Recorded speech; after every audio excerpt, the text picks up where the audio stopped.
Wait, what happened to her nose? Why is her nose cut off?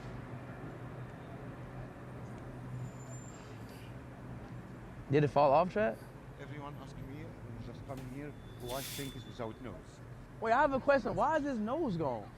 We have two reasons. The first one, because the erosion factors. This is the weakness point of the statue. Because erosion factors, it's broke. And maybe the second reason, because anything comes before, after this king, tried to broke his nose to be strong. Oh. So it's the ego thing, huh? Yes.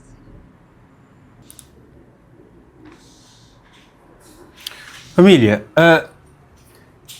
por acaso, feliz ou infelizmente, as justificações que aqui foram apresentadas pelos guias turísticos fazem parte de muitas narrativas arqueológicas sobre a situação que estamos aqui a ver, não é? Que são as esfinges e outras estátuas de faraós e outras figuras africanas, outras máscaras também, em toda a parte da África, sem narizes. Tanto que alguns dizem, inclusive, que no período pós-faraônico já se encontrou muitas estátuas sem nariz e muitos não sabiam justificar. Claramente os arqueólogos vão buscando essas justificações e também os historiadores, principalmente de matriz pan-africanista, vão também buscando outras justificações. Mas nós aqui ouvirmos o Dr. Lumumba, historiador africano, tem também outras justificações. Mas antes de eu dizer aqui o que eu ouvi do Dr. Lumumba sobre essas questões aqui, vale aqui lembrarmos que é importante nós africanos, cada um de nós, fazer a sua própria pesquisa sobre a história da África. Eu tenho por hábito, quando vou viajar para um país, de escrever, não é, a lista dos lugares que quero visitar e ir já para o Google fazer uma pesquisazinha sobre o que aquele lugar representa do ponto de vista da história. E a minha pesquisa, mais o que eu vou ouvir do guia turístico, poderá aqui equibalançar-se. Também temos que lembrar que os guias turísticos nos dizem, e se forem guias turísticos, por exemplo, que trabalham naquele estabelecimento, se for um guia turístico que trabalha diretamente para o museu ou para a pirâmide, tu vais ouvir uma história. Se fores para um guia turístico independente, vais ouvir outra história. Outro dia eu fiz cá em Portugal, vai lá, uma tour por Lisboa com um guia turístico africano, um jovem africano que trabalha em Lisboa, em Portugal, como guia turístico. Eu paguei-lhe para fazer uma tour pela Lisboa Negra. Okay? E o que ele me disse sobre Lisboa Negra, nesse caso, porque era a minha intenção conhecer Lisboa na perspectiva negra, foi aquilo que não vais encontrar em nenhum livro. E ele precisa escrever esse livro. E se for escolheres um guia turístico português para te fazer uma tour por Lisboa Baixa, vais ouvir outra história. Se pagares um guia turístico externo ao museu, vais ouvir uma história. Se pagares um guia turístico do museu, vais ouvir outra história. E não é que a história externa ou a história interna, ou a história externa seja melhor do que interna. O melhor de tudo para um bom estudante é ouvir as duas histórias. E o que esses senhores dizem, esses guias turísticos, também faz parte do acervo histórico sobre a quebra dos narizes. Mas historiadores africanos, eu por acaso li a obra A História Geral da África, que foi escrita por vários escritores africanos e publicada pela Unesco, que não narra claramente nada sobre essa questão aí dos narizes. Mas nós aqui ouvimos reportagens, entrevistas do Dr. Lumumba.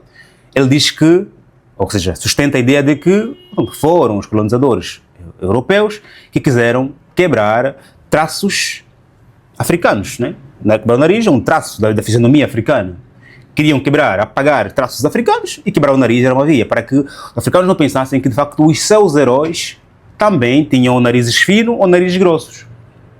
Porque a ideia de que o nariz bonito, o nariz fino, tanto que muitos manos fazem o nariz, algumas inclusive quando vão se maquiar afinam o nariz, claramente estão aqui a abraçar a estética europeia. Historiadores como o Dr. Lumumba dizem que foi uma forma de apagar aquele nariz do rei, do herói, do faraó, que tinha um traço narigudo. E por facto de terem apagado o nariz, nós não sabemos se de facto o nariz era grosso ou era fino. Mas por serem africanos, claramente o nariz era grosso, não era fino. Apagam o nariz grosso de um faraó, apagam o nariz grosso de uma rainha, de uma Cleópatra, para te fazer pensar que de facto Aqueles reis tinham narizes finos. Era para seres bonito, para seres inteligente, tinha que ter um nariz fino. Mas essa questão do tinham narizes grossos ou tinham narizes finos?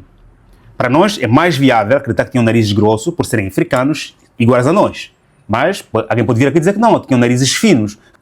Mas antes de quero aqui lembrar que é importante você colocar like neste vídeo, subscrever e partilhar. Obrigado pelo seu like, por subscrever e por partilhar. E também dizer que é importante que a Showspeed vá renascer essa história.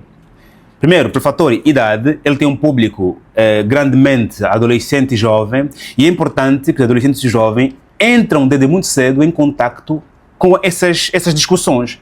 É verdade que alguns jovens e adolescentes estavam a ver o vídeo, estavam a ver a live e não perceberam esses momentos. Por isso é que é importante nós tirarmos os cortes, voltarmos a repostar, para que chegue a nós, aquele que viu a live e não percebeu esse momento, possa dizer, calma aí, por acaso vi e não tive este momento de reflexão.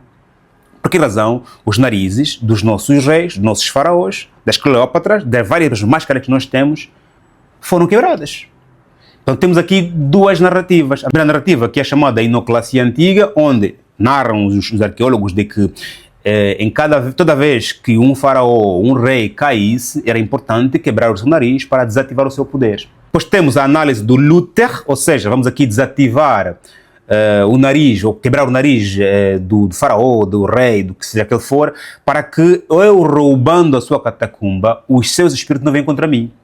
Mete essa narrativa aqui. Depois mete a narrativa histórico-política em que colonizadores europeus quebraram os narizes para que os africanos não percebam que de facto têm uma identidade iguais. Qual destas é a verdadeira? Cada um de nós precisa fazer a sua própria investigação.